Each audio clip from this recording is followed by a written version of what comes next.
발리 여행, 발리 한 달 살기 관련 모든 정보를 탈탈 털어보겠습니다. 목차입니다. 댓글에 타임라인 표시해둘 테니 필요하신 부분만 찾아서 보세요. 첫 번째, 발리 여행 경비는 어느 정도 생각해야 할까? 발리 여행 경비는 크게 비행기, 식비, 숙소로 나뉩니다. 경비를 예상할 수 있는 물가를 말씀드릴 테니 성향에 따라 나는 어느 정도 필요할 것 같은지 예측해 보시면 됩니다. 인천 발리 왕복 비행기는 경유 40만원 전후, 직항은 80만원 전후라고 생각하면 됩니다.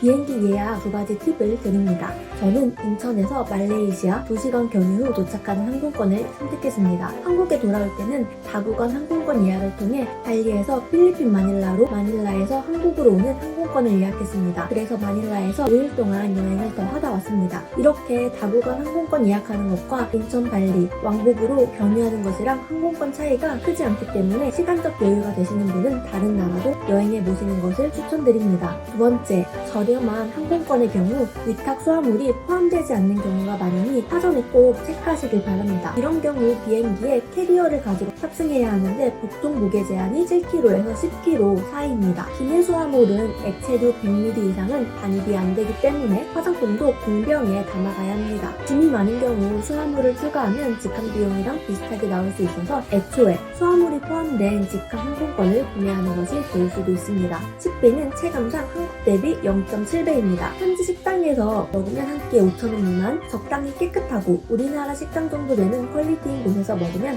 한 끼에 7,000원 정도로 생각하면 됩니다. 한식의 경우 한국과 비슷합니다. 비빔밥 12,000원, 김치볶음밥 만원, 삼겹살 2인분에 냉면 맥주 하나 먹었더니 4만원 나왔습니다. 보통 카드가 다 되기 때문에 현금은 많이 가져가지 않아도 됩니다. 맛집을 추천하고 싶은데 사실 맛없다고 느낀 곳은 없습니다. 웬만한 곳은 다 맛있게 먹었고 발리에 다시 간다면 꼭 다시 가고 싶은 곳은 리틀 프렌치 한 곳입니다. 짱구 지역에 있는 프랑스 식당 겸 카페인데 2번 방문했습니다. 숙소는 정말 저렴하게 잡으면 개인실 2만원 이하도 구할 수 있습니다. 하지만 이 경우 에어컨이 없는 경우가 많기 때문에 잘 확인해야 합니다. 한국에서도 에어컨을 잘 켜지 않아서 처음에 에어컨이 없는 저렴한 숙소를 예약했는데 발리는 습해서 한국의 더위와는 다른 느낌입니다. 굉장히 찝찝해서 돈을 좀 더 쓰더라도 에어컨 있는 곳을 가는 것이 좋습니다. 5만원 정도면 개인실, 화장실, 클리닝 서비스가 되는 나쁘지 않은 호텔을 구할 수 있습니다. 5성급 호텔도 정말 많은데 우리나라 5성급 호텔 가격의 절반 정도의 가격에 묵을 수 있습니다. 5성급 호텔은 금액대가 워낙 다양해서 평균값을 말씀드리기는 어렵지만 20만원대부터 시작한다고 생각하면 됩니다. 체크아웃 후에도 수영장 이용, 샤워가 가능한 호텔들이 있기 때문에 마지막 날 이용하면 가장 좋습니다. 총 경비를 계산했을 때 비행기 값을 포함해 28박에 약 300만원 초반 정도 사용했습니다. 돈을 아껴 쓰지 않고 편하게 사용했을 때 이 정도 금액이 나왔습니다. 근데 이 금액에는 액티비티, 5성급 호텔, 선물 등이 포함되어 있기 때문에 이런 금액을 제외하고 절약해서 여행한다면 한 달 살기 200만원대도 가능합니다. 두 번째, 발리 어느 지역 가야 할까? 발리의 대표적인 지역은 우붓, 꾸따, 스미냑, 짱구, 사누르, 길리가 있습니다. 우붓은 요가, 자연, 원숭이 좋아하는 사람들에게 추천해요. 바다보다 산이 좋다면 무조건 우붓 추천해요. 발리의 특색을 가장 잘 느낄 수 있는 곳입니다. 꾸따랑 스미냑은 굉장히 가까워서 각각 숙소를 잡을 필요가 없어요. 서핑을 해보고 싶은데 처음이라면 무조건 꾸따를 추천해요. 다른 지역은 파도가 세서 초보자들이 서핑하기에는 위험해요. 클럽 좋아하시는 분들에게도 추천해요. 포테이토헤드 비치클럽, 우바 등 유명한 곳이 많습니다. 짱구는 우붓과 꾸따의 중간 지점 느낌이에요. 힙한 사람도 많고 디지털 노마드도 많이 있어요. 사누르는 다른 지역에 비해 물가도 싸고 굉장히 조용해요. 관광지 느낌보다는 찐 밀리 주민들이 사는 느낌이에요. 길리는 인식당 촬영지로 유명해졌는데요. 길리 안에는 자전거나 말로 이동해야 해요. 마을 전체를 걸어서 돌아도 20분밖에 걸리지 않은 굉장히 작은 동네입니다. 바다가 깨끗하고 거북이를 볼 수도 있어요. 수영, 스노클링 좋아하시면 추천합니다. 하지만 길리는 발리에서 배를 타고 들어가야 합니다. 배 멀미가 심하다면 많이 힘드실 거예요.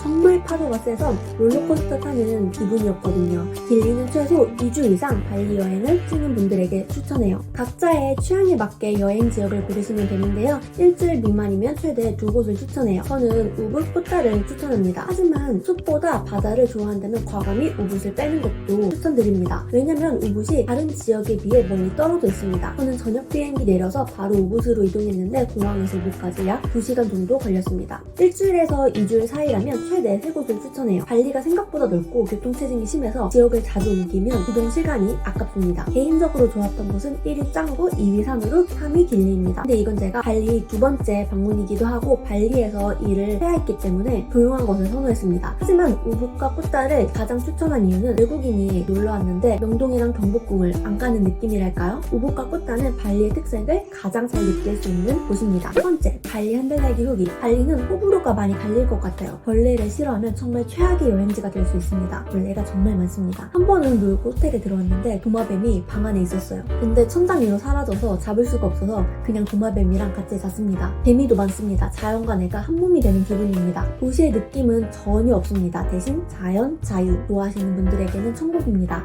대부분 오토바이를 타고 이동하게 되는데 바람을 느끼며 달리는 것도 좋았고 오토바이 기사님과 스몰 토크 하는 것도 행복했습니다. 발리 한 달 살기를 생각하고 있다면 다양한 지역을 가보는 걸 추천드립니다. 지역마다 매력이 너무 다 다르더라고요. 그렇지만 너무 자주 옮기면 그 지역을 즐기기 어렵기 때문에 최소 5박 정도 잡고 여행하는 걸 추천드립니다. 네 번째, 발리 여행 필수 아이템. 첫 번째, 선크림. 얼굴 바르는 용, 몸에 막 바르는 용, 워터프루프 이렇게 세 종류를 가져가는 게 좋습니다. 한 달 동안 선크림을 10통 정도 쓴 것 같아요. 몸에 바르는 건 비싼 거 바르기 아까우니까 저렴한 거 사서 바르는 게 좋습니다. 발리 햇빛이 뜨겁기 때문에 선크림은 SPF 100으로 구매하는 걸 추천드립니다.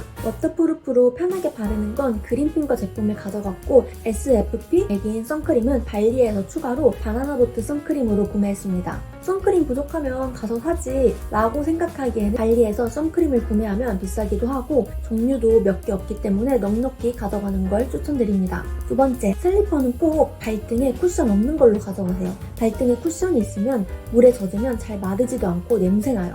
평상 슬리퍼처럼 물에 젖어도 상관없는 걸로 챙겨가세요. 세 번째, 잘 마르고 얇은 셔츠를 하나 꼭 챙겨가세요. 햇빛이 강해서 오토바이 타고 다닐 때 피부가 따갑습니다. 그리고 피부가 타는 것도 방지할 수 있고요. 네 번째, 택시 픽업 신청하기. 공항에서 내리면 택시 호객도 많고 비행하고 난 직후여서 몸이 굉장히 피곤해요. 택시를 직접 잡아도 되지만 무거운 짐을 끌고 다니면서 복잡한 공항에서 기사님을 만나는 게 힘들더라고요. 하지만 택시 픽업을 신청하면 공항 앞에서 기사님들이 이름표를 들고 대기하고 있기 때문에 편하게 숙소에 갈 수 있습니다. 저는 와그를 통해서 예약했습니다. 다섯 번째, 샤워 필터기, 린스. 한국에서는 린스를 잘 안 쓰는데 발리에서는 린스를 쓰지 않는다면 머리가 안 비껴지더라고요. 그래서 샤워 필터기랑 린스는 꼭 챙기는 걸 추천드립니다. 피부가 예민하다면 숙소를 고를 때 샤워 필터기 교체 가능한 숙소로 고르시는 걸 추천드립니다. 일부 숙소의 경우 천장형 샤워기로 필터를 교체하지 못하는 곳들이 있습니다. 다섯 번째, 발리 여행 기타 팁. 첫 번째, 괜히 가져간 건 운동화와 양말이었습니다. 바다에 들어갈 일이 많기 때문에 운동화 신을 일이 없더라고요. 트레킹할 게 아니라면 없어도 될 것 같습니다. 양말은 한 개만 가져갈 것 같습니다. 발등에 선크림을 발랐는데도 슬리퍼 모양으로 발등이 다 타버렸습니다. 그래서 오토바이 타고 길게 이동할 땐 양말을 신을 것 같습니다. 속옷은 최대 3개 정도만 챙겨갈 것 같습니다. 햇빛에 두면 금방 마르고 빨래방이 엄청 싸기 때문에 굳이 많이 가져갈 필요가 없더라고요. 1kg에 1,000원 정도였습니다. 두 번째, 안 가져가길 잘한 것은 화장품 고데기입니다. 너무 더워서 화장 고데기를 해도 금방 사라집니다. 그리고 햇빛도 너무 뜨거워서 항상 밀짚 모자 같은 걸 쓰고 다닐 수밖에 없어서 앞머리가 다 눌리더라고요. 애초에 안 가져가길 잘한 것 같습니다. 그리고 저는 하고 싶지 않았기 때문에 계속 선크림으로 세수하다시피 해서 화장이 필요하지 않았습니다. 달리 길거리에서 밀짚 모자는 쉽게 구매할 수 있습니다. 가격은 10,000원 전후입니다. 세 번째, 다음에 꼭 챙겨갈 것은 아쿠아 양말입니다. 수영하면서 신을 수 있는 양말이라고 생각하면 됩니다. 길리와 산호로에 갔을 때 바다 바닥이 날카로워서 노는 게 힘들었습니다. 네 번째, 액티비티 즐기기. 발리는 한국보다 물가가 저렴하기 때문에 한국에서는 금액이 비싸 체험하기 힘든 액티비티를 할 수 있어요. 와그 어플에 보면 발리에서 할 수 있는 패러세일링, 스노클링, 래프팅 등등 다양한 액티비티를 확인할 수 있습니다. 제가 했던 것 중에 추천하는 것은 크루즈 투어입니다. 석양 보면서 5코스 요리를 먹는 투어인데 운이 좋게도 이 넓은 크루즈에 친구랑 저밖에 없었습니다. 여섯 번째, 선물 및 쇼핑. 발리에서 사온 것 중에 가장 잘 쓰고 있는 게 티켓 투덤은 가방입니다. 보는 사람마다 힙하다고 말하는데 발리 브랜드 제품이에요. 작은 에코백은 8,000원 정도라 선물하기도 좋습니다. 백팩은 크기, 색상에 따라 다른데 약 3만원 정도라고 생각하면 됩니다. 아직 우리나라에 입점되어 있는 브랜드가 아니어서 우리나라에서 직구하면 약 2배 정도 비싸기 때문에 희소성도 있어서 좋습니다. 일곱 번째, 발리 여행 준비하는 사람들에게 저는 발리에 있을 때 한국에서의 저와 다른 인격체로 살았던 것 같아요. 옷도 행동도 모두요. 길거리 한복판에서 춤도 추고 모르는 사람들이랑 대구도 하고 했으니까요. 발리에 도착하면 너무나 밝게 인사해주는 사람들을 보고 당황할 수 있어요. 가볍게 걸어오는 스몰 토크에는 어떻게 해야 하지? 싶을 수 있어요. 저는 그 당황스러움을 피하지 않고 발리의 매력을 흠뻑 느껴보셨으면 좋겠어요. 다들 발리 여행 가서 너무 부러워요. 저도 또 가고 싶거든요. 이번에 발리 여행, 발리 한 달 살기 팁을 자세하게 풀어봤는데 도움이 되셨다면 구독 버튼 한번 눌러주세요. 안녕!